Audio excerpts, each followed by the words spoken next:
The video shows journalist and blogger Roman Protasevich saying that he's cooperating with the Belarus authorities and is being treated according to the law. But look closer. According to those who know him well, there are signs he's been beaten. His nose looks different, possibly broken. There appears to be bruising and makeup powder on parts of his face. Many world leaders have condemned what happened on Sunday after a Ryanair plane from Athens to Vilnius was intercepted by a Belarusian MiG fighter jet and forced to land in Minsk.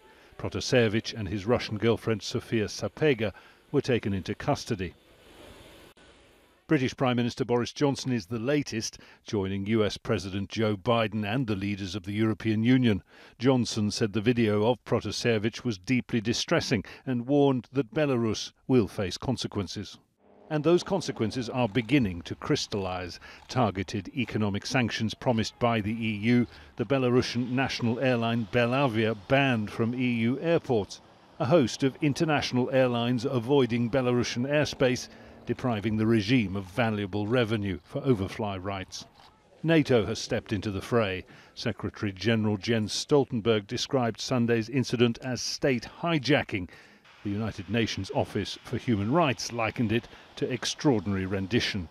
The manner, through threat of military force, in which Protasevich was abducted from the jurisdiction of another state and brought within that of Belarus, was tantamount to an extraordinary rendition. Such abuse of state power against a journalist for exercising functions that are protected under international law is receiving and deserves the strongest condemnation.